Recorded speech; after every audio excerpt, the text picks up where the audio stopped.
కన్యా రాశి. ఈ కన్యా రాశి వారికి ఈ యొక్క సెప్టెంబర్ నెల 2024 సంవత్సరానికి గాను ప్రొఫెసర్ డాక్టర్ ముల్లపూడి సత్యనారాయణమూర్తిని నేను మీకు మాస రాశ ఫలితాలు చెబుతున్నాను. ముఖ్యంగా ఈ కన్యా రాశి వారికి సప్తమ స్థానంలో ఉన్నటువంటి రాహు గ్రహ ప్రభావం వలన ఉద్రిక్తత అనేటటువంటిది బాగా ఎక్కువగా వస్తుంది. మీరు ఏ ఉపాసన చేసినా, ఏ పూజ చేసినా అందులో ఎక్స్టర్నల్ ఎనర్జీ బాగా ఎక్కువైపోయి వేడి బాగా ఎక్కువ తన్నేసి ఆధ్యాత్మిక సాధనల వల్ల కూడా వేడి అనేటటువంటిది బాగా రావడానికి అవకాశాలు ఉంటాయి. కాబట్టి వేడి వస్తువులు తినకండి. ఆహారపు నియమాలలో చల్లదనాన్ని మీరు జాగ్రత్తగా చూసుకోండి. సప్తమ రాహువు యొక్క ప్రభావం వలన మీకు ఏమవుతుందంటే ఆరోగ్యం పైన కొంచెం ప్రభావం చూపించడానికి అవకాశాలు ఉంటాయి. జీవిత భాగస్వాములతో, వ్యాపార భాగస్వాములతో, మీ కస్టమర్స్తో మీకు గొడవలు అయ్యేటటువంటి అవకాశాలు ఉంటాయి. సప్తమ రాహు ఎక్కడుంటే అక్కడ గొడవలు పెడుతూ ఉంటాడు. అయితే షష్ఠస్థితిగతుడైనటువంటి ఈ శని యొక్క గ్రహము యొక్క ప్రభావం వల్ల మీరు శత్రువుల్ని పై విజయం సాధిస్తారు. మీకు ఎవరైతే డబ్బులు ఇవ్వాలో వాళ్ళంతా కూడా ఇచ్చివేయడం జరుగుతుంది. మీరు కొత్తగా ప్రారంభించేటటువంటి ఏ పనైనా సరే సక్సెస్ఫుల్ అవుతూ ఉంది.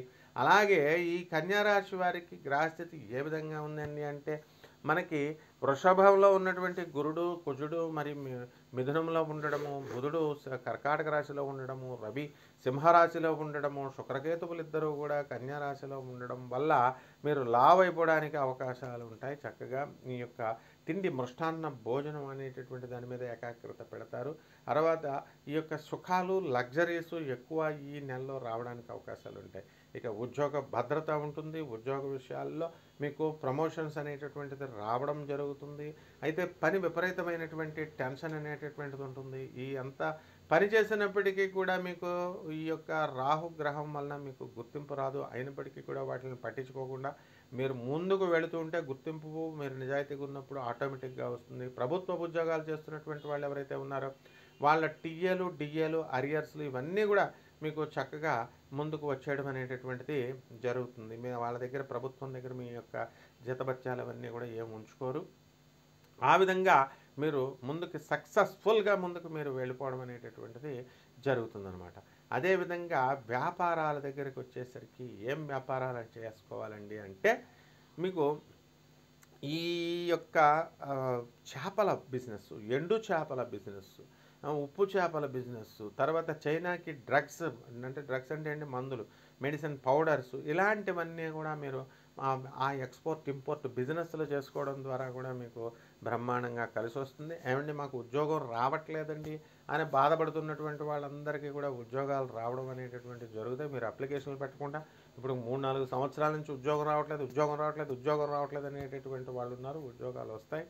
తర్వాత మీ యొక్క పిల్లల కోసం ఈ కాలేజీలో సీట్ రాలేదు, మాకు ఈ స్కూల్లో మీరు సీట్ ఇప్పించలేకపోయారని మీ భర్తల మీద అలగకుండా మీ ఇంటి పక్కన వాళ్ళ మీద, ఎదురింటి వాళ్ళ మీద అలగడం, తెలిసిన వాళ్ళ మీద అలగడం అనేటటువంటిది చేస్తారు. ఇక భార్యాభర్తల మధ్య గొడవలు కంపల్సరీ ఉన్నాయి. అందువలన వేరే దేశాల్లో భర్త ఉంటే భార్య ఇంకొక దేశంలో ఉండడం, ఒకే ఊరిలో ఉంటే కనుక వేరే ఇళ్ళలో అద్దెలకు ఉండడము, అలాగే ఒకే ఇంట్లో కనుక ఉంటే వేరే గదుల్లో ఉండడము, ఆ తర్వాత మీరు ఇద్దరు ఎదురెదురుగుండగా మాట్లాడుకోకుండా ఫోన్ టెక్స్టింగ్ మెసేజెస్ ద్వారా మాట్లాడుకోవడము, ఇలాంటివన్నీ కూడా ఈ కన్యారాశి వాళ్ళు చేయడం అనేటటువంటిది జరుగుతుంది. ధనానికి సంబంధించినటువంటి ప్రాబ్లమ్స్ లేదు కాబట్టి ఇల్లు లేనటువంటి వాళ్ళు కొత్తగా ఇల్లు కొంటారు. స్థలాలు లేనటువంటి వాళ్ళు స్థలాలు కొంటారు.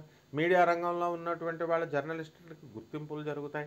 అలాగే సినిమా ఫీల్డ్లో ఉన్నటువంటి వాళ్ళు మీరు తీసినటువంటి సినిమాలన్నీ కూడా హిట్ అవ్వడానికి అవకాశాలు ఉన్నాయి. కాబట్టి మీరు అనుకున్నట్టుగా ప్రతి పని కూడా చకచక అయిపోతూ ఉంటాయి. గవర్నమెంట్ పనులకు అడ్డంకులు ఉండవు. బ్యాంకుల్లో లోన్లు పెట్టుకుంటే మీకు లోన్లు వస్తాయి.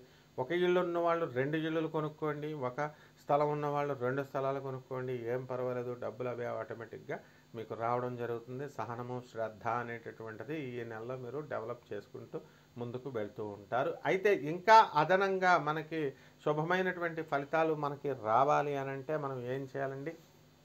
ఈ యొక్క కన్యారాశి వారికి మనకి ఈ యొక్క రాహు జపం చేసుకోవాలి, రాహు స్తోత్రాలు చదువుకోవాలి. రాహుకి కిలోంపావు మినుముల్ని ఆవు పేడ రంగు ఉన్నటువంటి వస్త్రాన్ని ఇచ్చి పేద బ్రాహ్మణులకి దానం చేయాలి శనివారం నాడు ఉదయం 8 గంటలకి.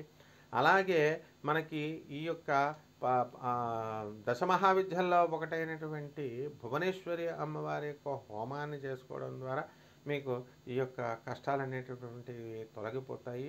అదేవిధంగా ఈ యొక్క రాహుకి ఇంట్లో బెజవాడ కనకదుర్గమ్మ తల్లి యొక్క కుంకుమకి మీరు అర్చనం చేసుకోవడం ద్వారా కూడా మీకు సుఖశాంతులు మంచి అనేటటువంటిది జరగడానికి అవకాశాలు ఉంటాయి. శుభమస్తు.